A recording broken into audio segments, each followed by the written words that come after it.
If you're in class 12 and you are scared, you are at the right place because this is where I was last year at this very time. Hi, welcome back to my YouTube channel. I am Divyangshi and today I'm going to share with you how I scored 96.2% in my 12th grade board exams. I had 5 subjects and my subjects were as a combination mein. So I took accountancy, business studies, entrepreneurship, commercial arts and English. These were my 5 subjects. So first let's start talking about accounts. So accounts was the subject जो मैंने सबसे ज़्यादा पढ़ा है इस पूरे साल. मेरे स्कूल में T.S. ग्रेवाल बुक फॉलो होती है. I still don't know how the NCERT book looks.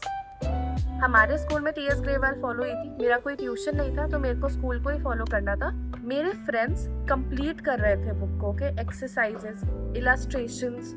They were like you have to do D.K. Goyal as well. Every other student in my class was also following D.K. Goyal. I just decided this कि I will finish T.S. Grewal and if I have time, then I will look into D.K. Goyal. So first of all, you need to make realistic goals. You can't be like I'll complete these 3 books and then other D.K. Goyal की भी सारी books. Do not make unrealistic goals for yourself. It will only demotivate you. I stuck to one book. I was like I have to complete T.S. Grewal जितना मेरे से होता है. तो शुरू के फर्स्ट मंथ्स में मैंने बहुत लग के I had a lot of time, summer breaks चल रही थी, मैंने लग के T.S. ग्रेवाल से इलस्ट्रेशंस और एक्सरसाइजेस सारी कंप्लीट करी. फर्स्ट 3 चैप्टर्स की ऑन एंड ऑफ रेपिटेशन थी, उसको कट करके ऐसे मैंने कंप्लीट किया. बट जैसे ही स्कूल स्टार्ट हुआ आई कुड नॉट कंप्लीट इट. बाकी चैप्टर्स के लिए मैं इतना डेडिकेटेडली एक एक क्वेश्चन पढ़ के नहीं कर पा रही थी, इतना टाइम नहीं मिल रहा था. और फिर मेरे को रियलाइज होने लगा that this is not working. I can not do every single question. और मुझे पता नहीं, हमेशा ये डर लगता था अरे टाइम ही नहीं है. उस टाइम तो बहुत टाइम था. I could have done but I didn't do. So I realised that I needed a system. So that system was I followed Sunil Panda sir के videos. This is not a promotion, obviously. This is not a promotion. I'm just telling you because it worked for me 100%. I only followed him for accountancy. How I studied was I watched his multiple lecture videos for one chapter. So there were like 3 to 7 parts per chapter and each part was 20, 30, 40 minutes long. How exactly I studied was I would pick a chapter, I would open उनका YouTube video because book से नहीं समझ आता. आप सीधा questions नहीं कर सकते हो, आपको chapter पहले समझना पड़ेगा accounts में. I used to listen to him properly, make notes साथ साथ जो वो दिखाते थे, जो वो notes दिखाते थे, I used to write them down so that it is actually it goes into my brain because the chapters are lengthy. Okay, they're very lengthy, very vast. You need to focus. So I used to write them down साथ साथ. वो जो question कराते थे उनके solve करने से पहले मैं पॉज करके खुद सॉल्व करती थी, फिर चेक करती थी मेरा सही है कि नहीं. और अगर मुझे लग रहा है देख के ये नहीं समझ आ रहा है तो पहले मैं उनको सॉल्व करते हुए देख लेती थी. उसके बाद जो क्वेश्चंस मेरे को नहीं आते थे वो क्वेश्चन मैं फिर से उसी टाइम करती थी. अगर हो जाता था तो ठीक है, अदरवाइज फिर भी नहीं हो रहा है तो I would like understand it properly through his video and comment down. ऐसे मैं नीचे कमेंट कर देती थी उनके वीडियो में. इस लेक्चर में इसमें टाइम स्टैम्प्स लिख देती थी कि ये क्वेश्चंस मुझे फिर से करना है. तो जब भी फ्यूचर में मैं वो वीडियो वापस देखती थी I used to just click on the time stamps and I used to repeat those questions. This is what I did. First सारे लेक्चर्स खत्म हो गए अच्छे से, मैंने नोट्स लिख लिए चैप्टर के, मैंने क्वेश्चंस कर लिए 2 बार. ये एक बार के लिए मेरा चैप्टर हो गया. फिर एग्जाम जब पास में होते थे, जब एग्जाम आने वाला होता था, then I would watch his crash course videos. Crash course videos were like 1 hour long per chapter. So that I used to do.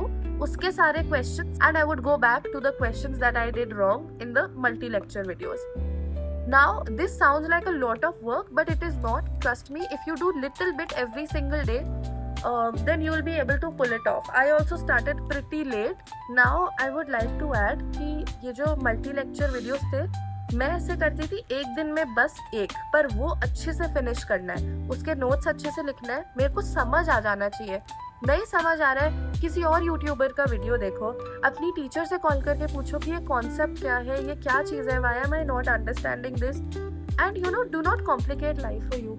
Do not get into too many books, too many questions. शुरू में just simplify the process for you. Simple questions करो, concept clear करो.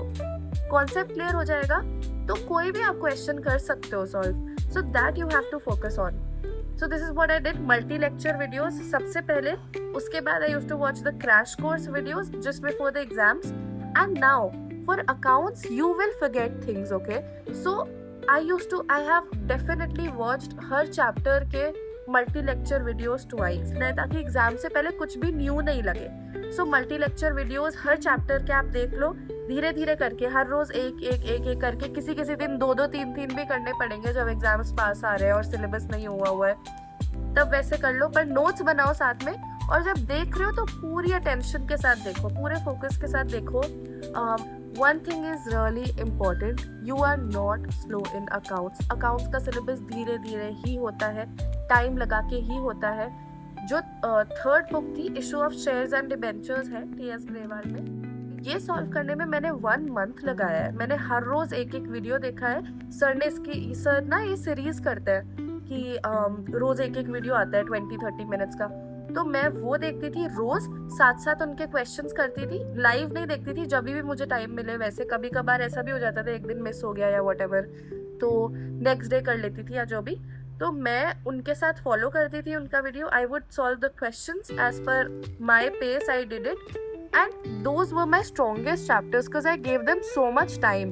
I gave like a full month and 10 days to only these 2-3 chapters because their weightage was really high. Apart from that, fundamentals भी ऐसा chapter है. आपको शायद मैंने multi lecture videos भी उसके पता है 3-4 बार देखा है फंडामेंटल्स के लिए. Like lots of times I watched it. उसके बाद जाके मेरे को थरो हुआ है थोड़ा बहुत. ओके, अगर आपके लेक्चर्स जल्दी हो जाते हैं तो फिर आप ना इलस्ट्रेशंस करो या एक्सरसाइजेस करो, व्हाटएवर वर्क्स फॉर यू. मेरे लिए मैं इलस्ट्रेशंस करती थी क्योंकि मेरे को आंसर का पूरा प्रोसेस देखना होता था. But like whatever works for you. एक बार ये लेक्चर्स और ये सब हो गया, मेरा तो हुआ ही नहीं था कभी. मैंने आई am not even lying, but I never solve वो 4-5 चैप्टर्स के अलावा बाकी चैप्टर्स की एक्सरसाइजेस और इलस्ट्रेशंस. बीच बीच में थोड़ा थोड़ा कर पाई, but I could not complete it. So I am telling you stick to his video के क्वेश्चंस ओनली. उतना भी कर लोगे तो बहुत है. 2-3 बार करो, पर जितना वो कर रहे हो वो अच्छे से कंप्लीट करो. सो डीप लर्न करो वीडियोस के through. Deep learning is each lecture अच्छे से क्वेश्चन सॉल्व करो. जो क्वेश्चन गलत हो गए, मिस्टेक्स आइडेंटिफाई करके रिपीट करो, रिवाइज करो. और I will tell you one thing, board से पहले सुनील पांडा सर के मैंने मॉक टेस्ट परचेज किए थे. आई थिंक 98-99 रुपीज़ का कुछ था. 3 मॉक टेस्ट आए थे, वो मैंने प्रेप लीव में किए थे एंड उससे क्वेश्चंस आए थे. तो वो ज़रूर करना. मैंने उनका 4 AM लेक्चर भी देखा. I am not promoting these things, but I am just telling you that it did work for me somehow. I had no tuition teacher. My school teacher was good, but like I could not take much help from her. मुझे उनसे नहीं समझ आता था, तो मैंने खुद ही ये सब किया है. मैंने उनके वीडियोस देखे हैं. मैं आपको बोल रही हूँ, आप बस वीडियोस को एकदम ऐसे बाइबल की तरह फॉलो कर लो. That is what I did and it work for me. अगर वैसे नहीं चल रहा है तो whatever resource you are sticking to, stick to it properly. Complete whatever you start.